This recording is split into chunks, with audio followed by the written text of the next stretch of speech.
Hello ನಮಸ್ತೆ students, welcome back to anti clock coaching academy. ನಾನು Nikhilesh, anti clock coaching ಅಕಾಡೆಮಿಯಿಂದ. Students, ಈ ಒಂದು ವಿಡಿಯೋದಲ್ಲಿ ನಾನು ನಿಮಗೆ DDCOದು ಮೋಸ್ಟ್ ಇಂಪಾರ್ಟೆಂಟ್ ಕ್ವಶನ್ಸನ್ನು ಹೇಳ್ತಾ ಇದ್ದೇನೆ. ಯಾರ್ಯಾರು VTU ಎಕ್ಸಾಮ್ಸನ್ನು ಬರಿತಾ ಇದ್ದೀರಾ, second year DDCO, okay, computer science, information science R any other, ಈಗ ಎಲ್ಲ ಸ್ಟೂಡೆಂಟ್ಸ್ಗಳಿಗೆ DDCOದು ಇಂಪಾರ್ಟೆಂಟ್ ಕ್ವಶನ್ಸನ್ನು ಹೇಳ್ತಾ ಇದ್ದೇನೆ. ಸರ್, ಇದು DDCO ಇಂಪಾರ್ಟೆಂಟ್ ಕ್ವಶನ್ಸನ್ನು ಎಲ್ಲಿಂದ ತೆಗೆದ್ರಿ ಅಂತ ಕೇಳಿದ್ರೆ 2022, 2023, 24, 25 ಮತ್ತು ನಿಮ್ಮದು ಮಾಡೆಲ್ ಕ್ವಶನ್ ಪೇಪರ್, ಇದೆಲ್ಲದನ್ನು ನಾನು ನೋಡಿದಾಗ, ಇದೆಲ್ಲದನ್ನು ಟ್ಯಾಲಿ ಮಾಡಿ ನೋಡಿದಾಗ ನನಗೆ ಒಂದಿಷ್ಟು ಇಂಪಾರ್ಟೆಂಟ್ ಕ್ವಶನ್ಸ್ಗಳು ಸಿಕ್ತು. ಅಂದರೆ ನಾನು ಅದನ್ನು ನೋಡಿದಾಗ ಈ ಇಂಪಾರ್ಟೆಂಟ್ ಕ್ವಶನ್ಸ್ ಮತ್ತು ಟಾಪಿಕ್ಸ್ ಅದ್ರ ಮೇಲೆ ಒಂದು ವೀಡಿಯೋನ ಮಾಡ್ತಾ ಇದ್ದೇನೆ. ಓಕೆ, ಸೊ ಸರ್, ನಾನು ಇದನ್ನು ಓದ್ಕೊಂಡ್ರೆ ಔಟ್ ಆಫ್ 4 ತೆಗಿಬೋದಾ? 20 ಔಟ್ ಆಫ್ 20 ನಾನು ಹೇಳೋದಿಲ್ಲ, 15 ಅಂತೂ ಪಕ್ಕಾ ಬರುತ್ತೆ, 100% ಬರುತ್ತೆ. ಓಕೆ, ಸೊ 20 ಔಟ್ ಆಫ್ 20 ಬರ್ಬೋದು, ಬಟ್ ನಾನು ಅದನ್ನು ಎಕ್ಸಾಜುರೇಟ್ ಮಾಡಿ 20ಗೆ 20 ಬರುತ್ತೆ ಅಂತ ಹೇಳ್ತಾ ಇಲ್ಲ. ಓಕೆ, 15 ಅಂತೂ ಬಂದೇ ಬರುತ್ತೆ, 15 ಮಾರ್ಕ್ಸಿಗೆ ಏನೂ ಪ್ರಾಬ್ಲಮ್ ಇಲ್ಲ, ಸರಿನಾ? ಸೊ ನಾವಿವಾಗ ವೀಡಿಯೋಗೆ ಬಂದರೆ, ಈ ವಿಡಿಯೋ ನಿಮಗೆ ರಿಲೇಟೆಡ್ ಟು ಮಾಡ್ಯೂಲ್ 1 ಮತ್ತು ಮಾಡ್ಯೂಲ್ 2 ಇರುತ್ತೆ. ಇನ್ನು ಮಾಡ್ಯೂಲ್ 3, ಮಾಡ್ಯೂಲ್ 4, ಮಾಡ್ಯೂಲ್ 5 ನಾನು ಎನಲೈಸ್ ಮಾಡಿ ಕಳಿಸ್ಬೇಕು ಅಂತಿದ್ರೆ ನೀವು ಈ ವಿಡಿಯೋದ ಕಮೆಂಟ್ ಬಾಕ್ಸಲ್ಲಿ ASAP ASAP ಅಂತ ಕಮೆಂಟ್ ಮಾಡಬೇಕು. ಬೇಸ್ಡ್ ಆನ್ ಯುವರ್ ಕಮೆಂಟ್, ತುಂಬ ಸ್ಟೂಡೆಂಟ್ಸ್ಗಳು ಕಮೆಂಟ್ ಮಾಡಿದರೆ ನಾನು ಅಪ್ಲೋಡ್ ಮಾಡ್ತೇನೆ, ಅದರ್ವೈಸ್ ನೋ. ಯಾಕಂದರೆ ನಿಮಗೂ ಇಂಟ್ರೆಸ್ಟ್ ಇದೆ, ನೀವು ನೋಡ್ತಾ ಇದ್ದೀರಾ ಅಂತ ಹೇಳಿದರೆ ಮಾತ್ರ ನಾನು ಅಪ್ಲೋಡ್ ಮಾಡ್ತೇನೆ, ಅದರ್ವೈಸ್ ಸ್ಟಾಪ್ ಮಾಡ್ತೇನೆ. ಓಕೆ, ಸೊ ಮಾಡ್ಯೂಲ್ 1 ಮತ್ತು ಮಾಡ್ಯೂಲ್ 2ನ ಈ ವಿಡಿಯೋದಲ್ಲಿ ಹಾಕ್ತಾ ಇದ್ದೇನೆ. ನಿಮಗೆ 3, 4, 5 ಬೇಕಂತಿದ್ರೆ ಕಮೆಂಟ್ ಬಾಕ್ಸಲ್ಲಿ ASAP as early as possible ಅಂತ ನೀವು ಕಮೆಂಟ್ ಮಾಡಿದರೆ ಇವತ್ತು ನೈಟ್ ಒಳಗಡೆ ನಾನು ಅಪ್ಲೋಡ್ ಮಾಡ್ತೇನೆ. ಓಕೆ, ಸೊ ಇದು ಏನು ಹೇಳ್ತಾ ಇದ್ದೇನೆ ಕೇಳಿದ್ರೆ, ನಾನು ಪ್ರೀವಿಯಸ್ ಇಯರ್ ಕ್ವಶನ್ ಪೇಪರ್ಸನ್ನು ತೆಗೆದು ಮತ್ತು ಮಾಡಲ್ ಕ್ವಶನ್ ಪೇಪರ್, ನಿಮ್ಮ ಈ ವರ್ಷದ ಮಾಡಲ್ ಕ್ವಶನ್ ಪೇಪರ್ನ ತೆಗೆದು ಮತ್ತು ನಿಮ್ಮದು ಫಾಸ್ಟ್ ಟ್ರ್ಯಾಕ್ ಎಕ್ಸಾಮ್ ಅಥವಾ ನಿಮ್ಮಲ್ಲಿ ಮೇಕಪ್ ಎಕ್ಸಾಮ್ ಅಂತ ಕರೀತಾರೆ, ಅದರದ್ದು ತೆಗೆದು ನಾನು ಇಲ್ಲಿ ಕೊಡ್ತಾ ಇರೋದು, ಸರಿನಾ? ಫಸ್ಟ್ ಬಂದುಬಿಟ್ಟು ನಿಮಗೆ ಕೆ ಮ್ಯಾಪನ್ನು ನೀವು ಮಾಡ್ಯೂಲ್ 1ನಲ್ಲಿ ಸ್ಕಿಪ್ ಮಾಡೋ ರೀತಿ ಇದೇ ಇಲ್ಲ. Okay, K map is must and should. K ಮ್ಯಾಪನ್ನು ಎಟ್ ಎನಿ ಕಾಸ್ಟ್ ನೀವು ಇದನ್ನು ಸ್ಕಿಪ್ ಮಾಡಲೇಬಾರ್ದು, K map. Okay, so K map minimization, ಈಗ ಕ್ವಶನ್ ಏನು ಕೇಳ್ತಾರೆ ಗೊತ್ತುಂಟಾ? ಈಗ ಸಿಂಪ್ಲಿಫೈ ಯೂಸಿಂಗ್ ಕೆ ಮ್ಯಾಪ್ ಅಥವಾ ಅಬ್ಟೈನ್ ಅ ಮಿನಿಮಮ್ ಪಾಸ್ ಅಂದರೆ product of sum with the K map, obtain minimum sum of product ಅಥವಾ ಪ್ರಾಡಕ್ಟ್ ಆಫ್ ಸಮ್, ಈದರ್ ಯಾವುದಾದ್ರೂ ಒಂದು ಕೇಳ್ಬೋದು. ಇಲ್ಲದೇ ಇದ್ದರೆ ರೆಡ್ಯೂಸ್ ಅಂತ ಕೇಳ್ತಾರೆ, reduce using map, K map use ಮಾಡಿ ರೆಡ್ಯೂಸ್ ಮಾಡಿ ಅಂತ ಹೇಳ್ತಾರೆ. ಅಥವಾ ಸಿಂಪ್ಲಿಫೈ ಅಂತ ಕ್ವಶನ್ ಕೇಳ್ತಾರೆ, implement using NAND or NOR. Okay, K map very very very important. ಎಕ್ಸ್ಪ್ರೆಷನನ್ನು ಕೊಟ್ಟಿರ್ತಾರೆ, ಅಬ್ಟೈನ್ ಮಿನಿಮಮ್ ಪಾಸ್ ಅಂತೇಳಿಯೂ ಕೇಳ್ಬೋದು, ಅಥವಾ ಸಾಪ್ ಮೇಲೂ ಕೇಳ್ಬೋದು, ಸಮ್ ಆಫ್ ಪ್ರಾಡಕ್ಟ್ ಕೇಳ್ಬೋದು, ಫೈಂಡ್ ದ ಮಿನಿಮಮ್ ಸಾಪ್ ಅಂತ ಕೊಟ್ಟು ಫಂಕ್ಷನ್ನ ಕೊಟ್ಟಿರ್ತಾರೆ, ಫಂಕ್ಷನ್ ABC, ಅದರ ಒಳಗಡೆ ನಿಮಗೆ M0, M2, M5, M6 ಈ ಥರ ಕೊಟ್ಟಿರ್ತಾರೆ. ಅಥವಾ ಫಂಕ್ಷನನ್ನು ಕೊಟ್ಟು ಸಮೇಷನ್ M 0, 1, 2, 4 ಆ ಥರ ಕೊಟ್ಟಿರ್ತಾರೆ. ಅಂದರೆ ಈ ರೀತಿ, ಇಲ್ಲಿ ನೋಡಿ, ಈ ರೀತಿ ಕೊಟ್ಟಿರ್ತಾರೆ, obtain minimum POS with the K map ಅಥವಾ find the minimum SOP for each, ಈ ರೀತಿ ಕೊಡ್ತಾರೆ, ಅಥವಾ ಎಕ್ಸ್ಪ್ರೆಷನ್ ಕೊಟ್ಟಿರ್ತಾರೆ. ಓಕೆ, ಇದು ಪಾಸು ಕೇಳ್ಬೋದು, ಸಾಪು ಕೇಳ್ಬೋದು, ವೆರಿ ವೆರಿ ಇಂಪಾರ್ಟೆಂಟ್, ಸರಿನಾ? ಅದಾದಮೇಲೆ ನಿಮಗೆ ಇಲ್ಲಿ ಹೇಳಿದ್ದೆ ನೋಡಿ, ಸಮೇಷನ್ ಸಿಗ್ಮಾ M ಅಂತ ಕೊಟ್ಟು ಡೋಂಟ್ ಕೇರ್ ಕಂಡೀಷನ್ ಜೊತೆನೂ ಕೇಳ್ತಾರೆ. Summation M form, sigma M ಫಾರ್ಮಲ್ಲೂ ಕೇಳ್ತಾರೆ, sigma M with don't care condition ಕೇಳ್ತಾರೆ. ಓಕೆ, ಪಾಸ್ ಎಕ್ಸ್ಪ್ರೆಷನ್, ಸೊ ಇದು ತುಂಬ ಇಂಪಾರ್ಟೆಂಟು. ಅದಾದಮೇಲೆ ಬೂಲಿಯನ್ ಅಲ್ಜಿಬ್ರಾವನ್ನು ನೀವು ಸಿಂಪ್ಲಿಫಿಕೇಷನ್ ಮಾಡೋದು ಕೇಳ್ತಾರೆ. ಬೂಲಿಯನ್ ಅಲ್ಜಿಬ್ರಾ ಸಿಂಪ್ಲಿಫಿಕೇಷನ್ ಇಷ್ಟೇ, simplify using Boolean algebra. Reduce min number of literals, ಈ ಥರ ಕ್ವಶನ್ನ ಕೇಳಿದ್ದಾರೆ, ತುಂಬ ಟೈಮ್ ಕೇಳಿದ್ದಾರೆ. ಬೂಲಿಯನ್ ಆಲ್ಜಿಬ್ರಾ ಸಿಂಪ್ಲಿಫಿಕೇಷನ್ ಪಕ್ಕ ಕೇಳ್ತಾರೆ. ನೀವು ಕೆ ಮ್ಯಾಪ್ ಮಿನಿಮೈಸೇಷನ್ ಯಾವ ರೀತಿಯೂ ಕೇಳ್ಬೋದು, K map very very important. ಎಕ್ಸ್ಪ್ರೆಷನನ್ನು ಕೊಟ್ಟು ಕೇಳ್ಬೋದು, ಅಥವಾ ಫಂಕ್ಷನನ್ನು ಕೊಟ್ಟು M0 + M2 + M5 + M6 ನಾನು ಆಲ್ರೆಡಿ ತೋರಿಸಿದೆ ನೋಡಿ ಅದು, ಅಥವಾ ಎಕ್ಸ್ಪ್ರೆಷನನ್ನು ಕೊಟ್ಟು X'(Z') + WYZ ಈ ರೀತಿ. ಅದರಲ್ಲಿ ಮಿನಿಮಮ್ ಸಾಪು ಕೇಳ್ಬೋದು, ಮಿನಿಮಮ್ ಪಾಸು ಕೇಳ್ಬೋದು, ಪ್ರಾಡಕ್ಟ್ ಆಫ್ ಸಮ್ಮು ಕೇಳ್ಬೋದು, ಸಮ್ ಆಫ್ ಪ್ರಾಡಕ್ಟು ಕೇಳ್ಬೋದು, ವೆರಿ ವೆರಿ ಇಂಪಾರ್ಟೆಂಟ್, ಆಯಿತಾ? ಆಮೇಲೆ ಎಕ್ಸ್ಪ್ರೆಷನ್ ಬೇಸ್ಡ್ ಕೆ ಮ್ಯಾಪ್, ಅದನ್ನು ಆಲ್ರೆಡಿ ನಾನು ಹೇಳಿದ್ದೇನೆ, expression based K map third question. ಆಮೇಲೆ K map with don't care condition, this is very important. Okay, so ಇದಿಷ್ಟು ಗೊತ್ತಾಯ್ತಲ್ಲ, ಕೆ ಮ್ಯಾಪ್ ರಿಲೇಟೆಡ್ ಇಷ್ಟೇ ಕ್ವಶನ್ಸನ್ನು ಕೇಳೋದು. ನೀವು ಯಾವುದೇ ಕ್ವಶನ್ ಪೇಪರ್ ನೋಡಿದ್ರು ಕೂಡ ಇದ್ರ ಮೇಲೇ ಕೇಳಿದ್ದಾರೆ. ಎಕ್ಸ್ಪ್ರೆಷನ್ ಬೇಸ್ಡ್ ಕೇಳಿದ್ದಾರೆ, ಡೋಂಟ್ ಕೇರ್ ಕಂಡೀಷನ್ ಕೇಳಿದ್ದಾರೆ, ಅದು ಬಿಟ್ಟರೆ ಬೂಲಿಯನ್ ಆಲ್ಜಿಬ್ರಾ ಸಿಂಪ್ಲಿಫಿಕೇಷನ್ ಕೇಳಿದ್ದಾರೆ, ಸರಿನಾ? ನೆಕ್ಸ್ಟ್ ಅದು ಬಿಟ್ಟರೆ prime essential and prime implicants, ಇದು ತುಂಬ ಟೈಮ್ ಕೇಳಿದ್ದಾರೆ. ಅಂದರೆ ಕ್ವಶನ್ ನೋಡಿ ವೆರಿ ಇಂಪಾರ್ಟೆಂಟ್ ಏನು ಅಂತ ಕೇಳಿದರೆ, VTUದಲ್ಲಿ ನಿಮಗೆ direct as it is previous ಇಯರ್ಲಿ ಬಂದಿರೋದನ್ನು ಕೇಳದೇ ಇದ್ದರೂ ಕೂಡ ಟಾಪಿಕ್ 100% ರಿಪೀಟ್ ಆಗುತ್ತೆ. ಏನಾಗುತ್ತೆ ಅಂತ ಕೇಳಿದರೆ, 1 ಇಯರ್ ಥಿಯರಿ ಬಗ್ಗೆ ಎಕ್ಸ್ಪ್ಲೇನ್ ಮಾಡಿ ಅಂತ ಕೇಳ್ಬೋದು, ನೆಕ್ಸ್ಟ್ ಇಯರ್ ಡಿಸೈನ್ ಕೇಳ್ಬೋದು, ಅದ್ರ ನೆಕ್ಸ್ಟ್ ಇಯರ್ ಅಪ್ಲಿಕೇಶನ್ ಕೇಳ್ಬೋದು, ಈ ಟೈಪ್. ಮತ್ತು ಟಾಪಿಕ್ 100% ರಿಪೀಟ್ ಆಗುತ್ತೆ. ಒನ್ ಟೈಮ್ ಅವರು ಥಿಯರಿ ಕೇಳಿದರೆ ಇನ್ನೊಂದು ಟೈಮ್ ಡಿಸೈನ್ ಕೇಳ್ತಾರೆ, ಇನ್ನೊಂದು ಟೈಮ್ ಅಪ್ಲಿಕೇಶನ್ ಕೇಳ್ತಾರೆ, ಆ ರೀತಿ. ಓಕೆ, ಸೊ ಓವರ್ ಆಗಿ ನಾನು ಏನು ಹೇಳ್ತೇನೆ ಕೇಳಿದರೆ ನಿಮಗೆ ಈ ಕಾನ್ಸೆಪ್ಟ್ ಅನ್ನೋದು 100% ರಿಪೀಟ್ ಆಗೇ ಆಗುತ್ತೆ. ಇಲ್ಲಿ ನೋಡಿ, ಪ್ರೈಮ್ ಆ್ಯಂಡ್ ಎಸೆನ್ಷಿಯಲ್ ಪ್ರೈಮ್, ಅಲ್ಲಿ ಏನು ಕೊಟ್ಟಿರ್ತಾರೆ, ಫೈಂಡ್ ಪ್ರೈಮ್ ಇಂಪ್ಲಿಕೆಂಟ್ಸ್ PI ಅಥವಾ ಫೈಂಡ್ EPI. PI ಅಂತ ಬಂದ ತಕ್ಷಣ ನಿಮ್ಗೆ ಗೊತ್ತಾಗಬೇಕು this is a prime implications ಅಂತ. Prime and essential prime implicants very important.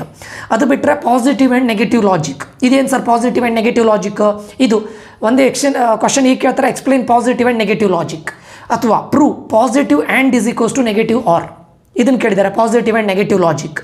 ಅದು ಬಿಟ್ಟರೆ ನ್ಯಾಂಡ್ ಮತ್ತು ನಾರ್ನ ಯೂನಿವರ್ಸಲ್ ಗೇಟ್ಸ್ ಆಗಿ ಇದು ಮಾಡೋದು. Show NAND is a universal gate, show NOR is a universal gate. Okay, so ಇದು ಎಲ್ಲದು same, process same, but gate ಒಂದು ಚೇಂಜ್ ಆಗುತ್ತೆ ಅಷ್ಟೇ. ನ್ಯಾಂಡ್ ಮತ್ತು ನಾರ್ ಅದನ್ನು ಕೇಳಿದ್ದಾರೆ.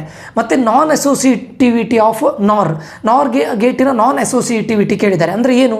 Prove NOR gate is non associative, ಇದನ್ನು ಕೇಳಿದ್ದಾರೆ ತುಂಬ ಟೈಮ್, ಇದು ಕೂಡ ಇಂಪಾರ್ಟೆಂಟ್. ಓಕೆ, ಅದು ಬಿಟ್ಟರೆ ವೆರಿಲಾಗ್ ಡಿಸ್ಕ್ರಿಪ್ಷನ್. ಈ ವೆರಿಲಾಗ್ ಡಿಸ್ಕ್ರಿಪ್ಷನಲ್ಲಿ ನೋಡಿ, ನಿಮ್ಮ ಮಾಡಲ್ ಕ್ವಶನ್ ಪೇಪರಲ್ಲೂ ಕೇಳಿದ್ದಾರೆ, ಪ್ರೀವಿಯಸ್ ಇಯರಲ್ಲೂ ಕೇಳಿದ್ದಾರೆ. ಒಂದು gate level Verilog for circuit question ಈ ಥರ ಕೇಳ್ತಾರೆ, ಅಥವಾ ವೆರಿಲಾಗ್ ಫಾರ್ ಬೂಲಿಯನ್ ಎಕ್ಸ್ಪ್ರೆಷನ್, ಅಥವಾ ಎಕ್ಸ್ಪ್ಲೈನ್ ಟೆಸ್ಟ್ ಬೆಂಚ್, ಇದು ಕೂಡ ಎಕ್ಸ್ಪ್ಲೈನ್ ಟೆಸ್ಟ್ ಬೆಂಚ್ ಕೂಡ ವೆರಿಲಾಗ್ ಡಿಸ್ಕ್ರಿಪ್ಷನ್. ಇದು ವೆರಿ ವೆರಿ ಇಂಪಾರ್ಟೆಂಟ್. ಈ 9 ರಿಂದ 10 ಟಾಪಿಕ್ ಮೇಲೆ 100% ಇದಿಷ್ಟನ್ನು ಕಲ್ತ್ಕೊಂಡ್ರೆ ನೀವು ಒಂದು 15 ಮಾರ್ಕ್ಸ್ ಅಂತೂ ಗ್ಯಾರಂಟಿ ಬರುತ್ತೆ, ಪಕ್ಕ ಬರುತ್ತೆ. ಓಕೆ, ಸೊ ಇದು ಗೊತ್ತಾಯಿತು ಅಂತ ಅಂದ್ಕೊಳ್ತೇನೆ. ಯಾವುದು KMAP ಟೆನಿ ಕಾಸ್ಟ್ ನೀವು ಬಿಡಲೇಬಾರ್ದು. KMAP ಇಂಪಾರ್ಟೆಂಟ್ ಏನು ಅಂತ ಕೇಳಿದರೆ, KMAPಲ್ಲಿ ನೀವು ಏನು ಎಲ್ಲದನ್ನು ಕಲಿಬೇಕು. ಎಕ್ಸ್ಪ್ರೆಷನ್ ಕೊಟ್ಟಿರೋದು, ಅಥವಾ ಮಿನಿಮಮ್ ಪಾಸ್ ಇರ್ಬೋದು, ಮಿನಿಮಮ್ ಸಾಪ್ ಇರ್ಬೋದು, ಇದನ್ನು ಕಲಿಲೇಬೇಕು ನೀವು ಯೂಸಿಂಗ್ KMAP. ಅಥವಾ ಸಿಂಪ್ಲಿಫೈ ಅಂತ ಕೊಟ್ಟು ನಿಮಗೆ ಸಮೇಷನ್, ನಾನು ಇಲ್ಲಿ ಕೊಟ್ಟಿದ್ದೆ, ಇಲ್ಲಿ ಹೇಳಿದ್ದೆ ನೋಡಿ, ಸಮೇಷನ್ ಸಿಗ್ಮಾ ಫಾರ್ಮಲ್ಲಿ ಕೊಟ್ಟು ಅದನ್ನು ಸಿಂಪ್ಲಿಫೈ ಮಾಡಿ ಅಂತ ಹೇಳ್ತಾರೆ. ಅಥವಾ ಸಿಗ್ಮಾ ಫಾರ್ಮಲ್ಲಿ ಕೊಟ್ಟು ಪ್ಲಸ್ ಡೋಂಟ್ ಕೇರ್ ಕಂಡೀಷನ್ ಕೊಟ್ಟಿರ್ತಾರೆ, ಅದನ್ನು ಕೇಳ್ತಾರೆ. So KMAP is very very important. ಆ ಟೆನಿ ಕಾಸ್ಟ್ ನೀವು ಅದನ್ನು ನೆಗ್ಲೆಕ್ಟ್ ಮಾಡಲಿಕ್ಕೆ ಇಲ್ಲ, ಎಲ್ಲದನ್ನು ಮಾಡಬೇಕು. So minimum POS, minimum SOP, ಅದಾದಮೇಲೆ ಏನು simplify the Boolean expression using KMAP with don't care condition, ಅದನ್ನು ಮಾಡಬೇಕು. ಓಕೆ, ಸೊ ಅದು ಬಿಟ್ಟರೆ prime essential prime find prime implication, ಅದಾದಮೇಲೆ ಎಸೆನ್ಷಿಯಲ್ ಪ್ರೈಮ್ ಇಂಪ್ಲಿಕೇಶನು, ಅದ್ರ ಮೇಲೆ ಕ್ವಶನ್ ಕೇಳಿದ್ದಾರೆ. Positive and negative logic, explain positive and negative logic, prove positive AND is equals to negative OR, ಇದನ್ನು ಕೇಳಿದ್ದಾರೆ. NAND NOR as universal gate, ಅದರಲ್ಲಿ NAND as universal gate ಅಥವಾ NOR as universal gate.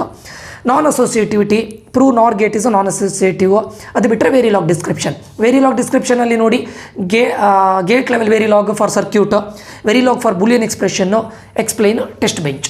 Okay, so ಇದಿಷ್ಟನ್ನು ನೀವು compulsory ಟೆನಿ cost ನೀವು ಇದನ್ನು ಏನು miss ಮಾಡಲೇಬಾರ್ದು, ಇದನ್ನು ಮಾಡಲೇಬೇಕು. ಯಾಕಂದರೆ ನಾನು 22, 23, 24, 25 ಆಲ್ಮೋಸ್ಟ್ ಎಲ್ಲ ಕ್ವಶನ್ ಪೇಪರಲ್ಲಿ ನೋಡಿದಾಗ ಇದೇ ಇಷ್ಟು ಟಾಪಿಕ್ ಮೇಲೆ ರಿವಾಲ್ವ್ ಆಗ್ತಾ ಇದೆ. ಈವನ್ ಮಾಡಲ್ ಕ್ವಶನ್ ಪೇಪರಲ್ಲೂ ಇದಾಗಿದೆ. ಸರ್ ನಾನು 20ಗೆ 20 ಬೇಕಂದ್ರೆ ನೀವು ಎಕ್ಸ್ಟ್ರಾ ಒಂದಿಷ್ಟು ಆ್ಯಡ್ ಮಾಡಬೇಕಾಗತ್ತೆ.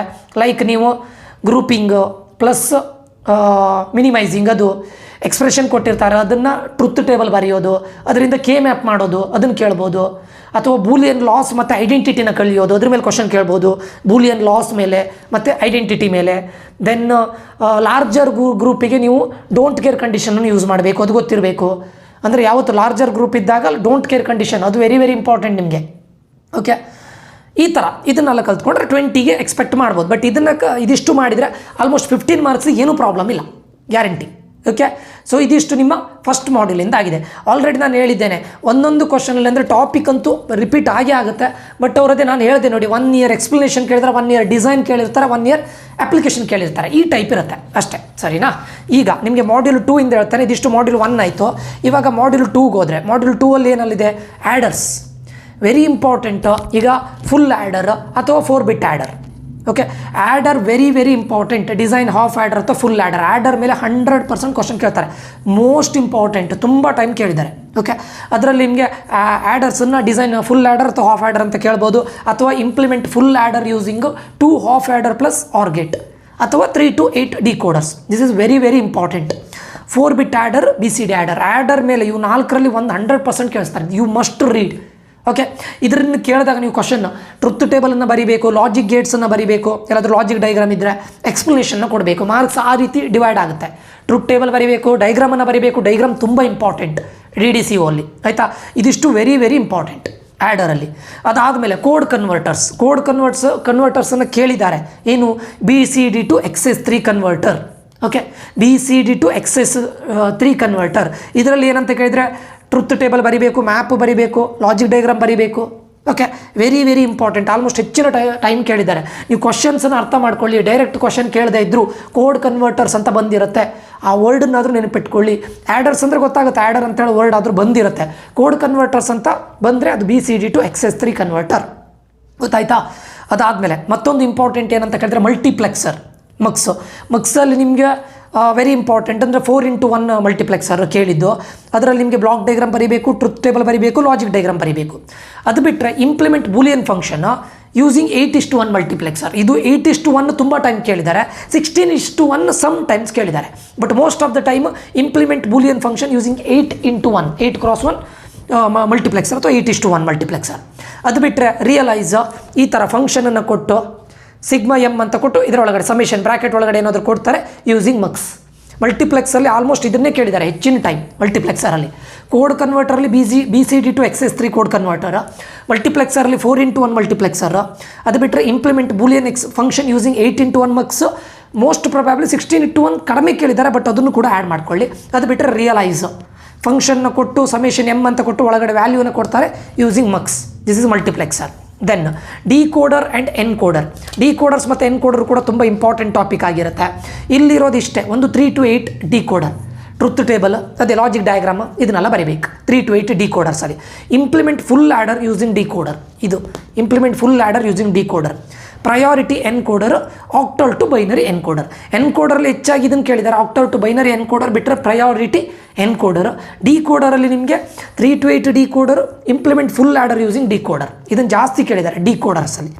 ಅದು ಬಿಟ್ಟರೆ 5th one latches and flip ಫ್ಲಾಪ್ಸಲ್ಲಿ ಲ್ಯಾಚಸ್ ನೋಡಿ, SR ಲ್ಯಾಚ್ ಯೂಸಿಂಗ್ ನಾರ್ ಮತ್ತು ನ್ಯಾಂಡ್ ಬೇಸ್ಡ್ ಜಾಸ್ತಿ ಕೇಳಿದ್ದಾರೆ. SR ಲ್ಯಾಚ್ ನಾರ್ ಮತ್ತು ನ್ಯಾಂಡ್ ಬೇಸ್ಡ್ ಜಾಸ್ತಿ ಕೇಳಿದ್ದಾರೆ. ಡಿ ಫ್ಲಿಪ್ ಫ್ಲಾಪಲ್ಲಿ ಕ್ಲಾಕ್ಡ್ ಡಿ ಫ್ಲಿಪ್ ಫ್ಲಾಪ್ ಮತ್ತು positive edge triggered flip flop. ಅದು ಬಿಟ್ಟರೆ difference between latch and flip flop ಕೇಳ್ಬೋದು ಅಷ್ಟೇ. Okay, so clocked D flip flop, ಅದು ಬಿಟ್ಟರೆ positive edge triggered flip flop, ಗೊತ್ತಾಯ್ತಾ? ಸೊ ಇದಿಷ್ಟು ಲ್ಯಾಚಸ್ಸಲ್ಲಿ. SR ಲ್ಯಾಚ್ ಅದು ಬೇಸ್ಡ್ ಆನ್ ನಾರ್ ಮತ್ತು ನ್ಯಾಂಡ್ ಬೇಸ್ಡ್. ಡಿ ಫ್ಲಿಪ್ ಫ್ಲಾಪಲ್ಲಿ clocked D flip flop, positive edge triggered. ಅದು ಬಿಟ್ಟರೆ difference between latch and flip flap. Okay, so ಇದು ನಿಮ್ಮ ಏನು ಹೇಳ್ತಾರೆ 2 ಇಂದ, ಯಾವುದು ಸೆಕೆಂಡ್ ಮಾಡ್ಯೂಲಿಂದ, ಗೊತ್ತಾಯ್ತಾ? ಸೊ ಇದಿಷ್ಟು ನಿಮಗೆ ಗೊತ್ತಾಗಿದೆ ಅಂತ ಅಂದ್ಕೊಳ್ತೇನೆ. ಮತ್ತೊಂದು ನೆನಪಿಟ್ಕೊಳ್ಳಿ, ಕಾನ್ಸೆಪ್ಟ್ ರಿಪೀಟ್ ಆಗುತ್ತೆ. ಕ್ವಶನ್ ಆ್ಯಸ್ ಇಟ್ ಈಸ್ ಹಾಗೆ ಕೊಡದೇ ಇದ್ರೂ ಕೂಡ ಈ ಕಾನ್ಸೆಪ್ಟ್ ಮೇಲೆ 100% ಕ್ವಶನ್ ಕೇಳ್ತಾರೆ. ಓಕೆ, ಸೊ ಇದು ವೆರಿ ವೆರಿ ಇಂಪಾರ್ಟೆಂಟ್ ಆಗುತ್ತೆ. ಓಕೆ ಸ್ಟೂಡೆಂಟ್ಸ್, ಇದಿಷ್ಟು ಈ ವಿಡಿಯೋದಲ್ಲಿ ಆಗಿರುತ್ತೆ. ನಿಮ್ಗೆ in case 3rd, 4th, 5th ಮಾಡ್ಯೂಲಿಂದನೂ ಕೂಡ ನಿಮ್ಗೆ ಇದೇ ಥರ ಮಾಡಬೇಕು ಅಂತಿದ್ರೆ ಇದು ನಾನು ಹೇಗೆ ಮಾಡಿದ್ದು ಅಂತ ಕೇಳಿದರೆ ಪ್ರೀವಿಯಸ್ ಇಯರ್ ಕ್ವಶನ್ ಪೇಪರ್ 22, 23, 24, 25 ಮತ್ತು ಮಾಡಲ್ ಕ್ವಶನ್ ಪೇಪರ್ನ ನೋಡಿ ಇದಿಷ್ಟನ್ನು ರಿಪೀಟೆಡ್ ಕ್ವಶನ್ಸು ಮತ್ತು ಮೋಸ್ಟ್ ಪ್ರೊಬ್ಯಾಬ್ಲಿ ಬಂದಂಥ ಕ್ವಶನ್ಸನ್ನು ನಾನು ಹಾಕಿದ್ದೇನೆ. 15 ಮಾರ್ಕ್ಸಿಗೆ ಏನೂ ಪ್ರಾಬ್ಲಮ್ ಇಲ್ಲ, ಒಂದು 13 to 15 ಮಾರ್ಕ್ಸಿಗೆ ಏನೂ ಪ್ರಾಬ್ಲಮ್ ಇಲ್ಲ. ಜಾಸ್ತಿನೂ ಬರ್ಬೋದು, ಬಟ್ ನಾನು ಅದನ್ನು ಜಾಸ್ತಿ 20 ಬರುತ್ತೆ ಅಂತ ನಾನು ನಿಮಗೆ ಹೇಳೋದಿಲ್ಲ. ಸ್ವಲ್ಪ ಎಕ್ಸ್ಟ್ರಾ ಆ್ಯಡ್ ಮಾಡ್ಬೋದು, 20ನೂ ಬರ್ಬೋದು. ನಾನು ಬರೋದಿಲ್ಲ ಅಂತೂ ಹೇಳ್ತಾ ಇಲ್ಲ. 15 ಮಾರ್ಕ್ಸಿಗೆ ಪ್ರಾಬ್ಲಮ್ ಇಲ್ಲ. ಇದಿಷ್ಟನ್ನು ಓದ್ಕೊಳ್ಳಿ. ಫಸ್ಟ್ ನೀವು ಕಂಪ್ಲೀಟ್ ಮಾಡಬೇಕಾಗಿದ್ದು ಇದಿಷ್ಟು, ಗೊತ್ತಾಯ್ತಾ? ಈಗ ನೀವು ಕಮೆಂಟ್ ಮಾಡಿ, ಅಂದರೆ ASAP ಅಂತ ಕಮೆಂಟ್ ಮಾಡಿದ್ರೆ ನಾನು ಖಂಡಿತ 3, 4, 5th ಮಾಡ್ಯೂಲ್ ಮಾಡ್ತೇನೆ.